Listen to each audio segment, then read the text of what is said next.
atau kebun-kebun jagung, atau sago, atau singkong. Ingat, ini adalah kunci survival kita sebagai bangsa. Ini pelajaran ribuan tahun. Jadi kita tidak usah terlalu pintar, belajar aja dari nenek moyang kita. Ya. Kenapa dulu ada lumbung desa? Kita harus siap untuk kemungkinan yang paling jelek. Itu pelajaran saya kira. Pelajaran nenek moyang kita saya kira ada di buku-buku agama, ya. 7 tahun baik dan 7 tahun paceklik, ya, 7 tahun yang tidak baik. Pada saat 7 tahun baik kita persiapan. Nanti ada 7 tahun tidak baik kita siap. Alam juga harus kita hadapi dengan baik. Saudara-saudara, di bagian dunia tertentu air sangat susah. Air sangat susah. Negara-negara banyak yang hancur karena nggak ada air. Kita air berlimpah. Bahkan kadang-kadang menjadi musibah bagi kita. Jadi ini adalah hal-hal yang saya minta saudara-saudara, ya, menggunakan sebagai dasar. Basic azas yang paling penting adalah jamin makan. Kita bersyukur begitu di tengah badai, di tengah bencana, sumber makan kita, pangan kita cukup. Bahkan Menteri Pertanian laporan kepada saya untuk daerah-daerah terdampak bencana, kita mampu dari pemerintah pusat mengirim 3 kali kebutuhan. Jadi tidak ada alasan di daerah terdampak kesulitan pangan. Ya, tidak ada alasan untuk khawatir karena kenyataannya kita mampu. Memang dilaporkan kalau tidak salah ada berapa puluh ribu sawah yang rusak. 70.000 ya. Semuanya di 3 provinsi 70.000. 3 provinsi 70.000 hektar yang rusak. Kita akan kembalikan segera, tapi kita sudah punya antisipasi. Kita sudah siapkan sawah-sawah baru yang cukup besar. Mungkin tahun ini Menteri Pertanian kita siapkan sawah baru 225.000 hektar. Dan terus kita akan siapkan tahun-tahun yang akan datang. Tetapi strategi kita sekarang adalah tiap kabupaten harus swasembada pangan. Yang kabupaten yang paling sulit medannya pun kita harus cari benih yang cocok. Ya. Mungkin di pegunungan itu mungkin perlu perhatian yang khusus ya untuk sumber karbohidrat dan sumber protein. Jadi maksud dan tujuan kita bentuk komite ini untuk membantu semua gubernur dan semua bupati ya untuk mempercepat pembangunan supaya anggaran bisa langsung terwujud. Harus terwujud untuk kepentingan rakyat. Program-program penting pemerintah untuk membantu percepatan pembangunan Papua juga adalah sama dengan untuk daerah-daerah lain. Program makan bergizi gratis sudah sampai ke Papua. Mungkin masih ada beberapa yang belum sampai, daerah-daerah terpencil, tapi kita akan tuntaskan. Sekolah rakyat juga juga dinikmati sampai di tiap kabupaten. Kampung nelayan tentunya di daerah pesisir. Pembangunan fasilitas umum, ketahanan pangan, food estate, ini menjadi prioritas. Jalan Trans Papua juga harus kita tuntaskan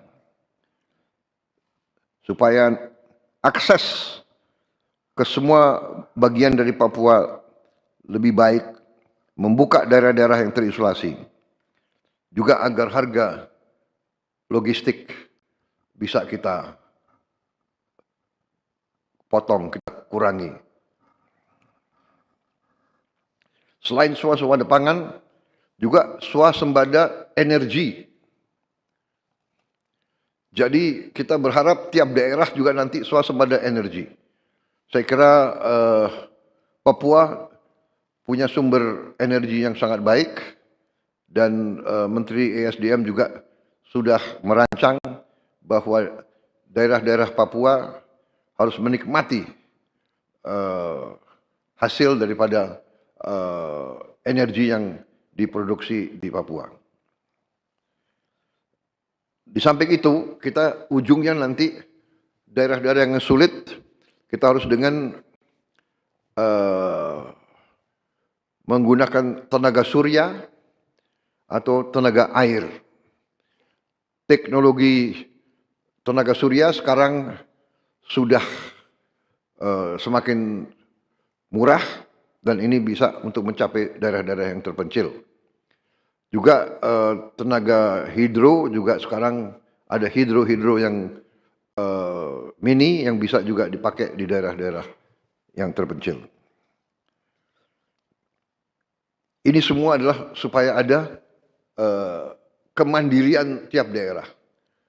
Kalau ada tenaga surya dan tenaga air, tidak perlu kirim-kirim BBM mahal-mahal dari daerah-daerah lain. Dan juga nanti kita berharap di daerah Papua pun harus ditanam kelapa sawit supaya bisa menghasilkan juga BBM dari kelapa sawit. Juga tebu menghasilkan etanol. Singkong, kasava juga untuk menghasilkan etanol. Sehingga kita rencanakan dalam 5 tahun semua daerah bisa berdiri di atas kakinya sendiri, swasembada pangan dan swasembada energi. Dengan demikian, kita akan menghemat ratusan triliun untuk subsidi, ratusan triliun untuk import BBM dari luar negeri.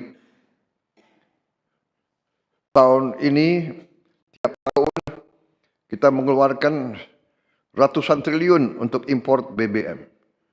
Kalau kita bisa tanam kelapa sawit, tanam singkong, tanam tebu, pakai tenaga surya dan tenaga air, bayangkan berapa ratus triliun kita bisa hemat tiap tahun. Menteri SDM, berapa import kita BBM dari luar? 520 triliun. Bayangkan, kalau kita bisa potong setengah, berarti ada 250 triliun. Apalagi kita bisa potong 500 triliun. 500 triliun itu berarti tiap kabupaten bisa punya, kemungkinan bisa punya 1 triliun. Tiap kabupaten. Bagaimana membangunnya kita coba? Bayangkan kita biar negara kayak apa. Ini bisa kita lakukan. Potensinya ada, rencananya ada dan kita akan buktikan. Kita akan buktikan bahwa kita menuju ke situ. Tidak bisa seketika, tapi kita sudah mulai ke arah situ. Mulai tahun depan, Menteri ESDM melaporkan ke saya kita tidak akan import solar lagi dari luar negeri. Mulai tahun depan. Kita harapkan dalam 4 tahun kita juga bisa tidak import bensin dari luar. Saudara-saudara,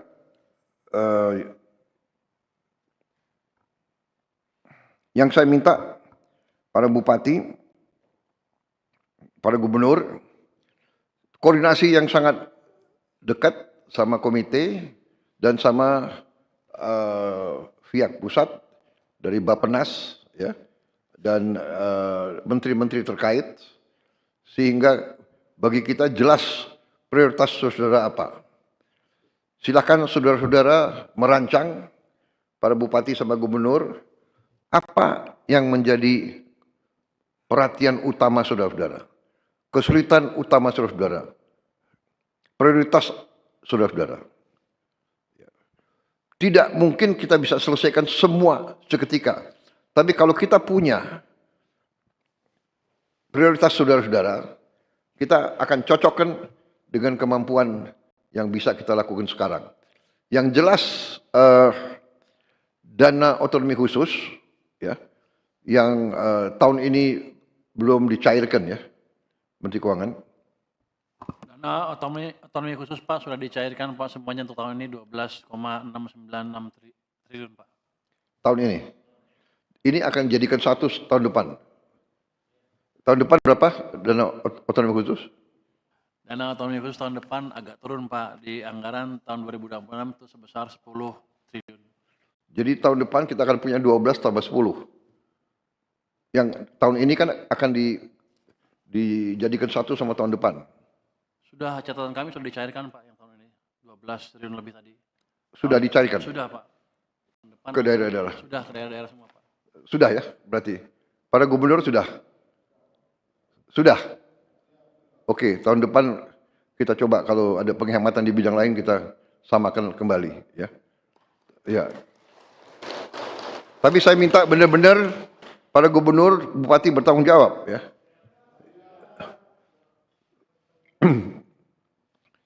Bupati dan gubernur jangan banyak jalan-jalan ke luar negeri, ya. Menggunakan dana otsus. Bisa? Kok jawabannya kurang? Bisa? Bisa, ya? Ini sekarang ini rakyatmu itu sudah pinter-pinter, semua punya gadget, ya. Nanti Mendagri, ya, awasi, ya. Jangan bupati terlalu lama ada di Jakarta. Saudara bertanggung jawab kepada rakyatmu, ya. Komite membantu, para menteri siap, program-program pusat pun akan kita turunkan ke saudara-saudara.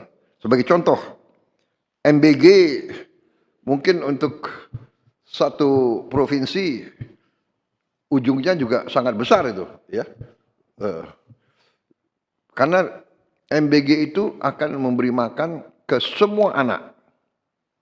Dari mulai usia dini sampai kurang lebih umur 18 tahun.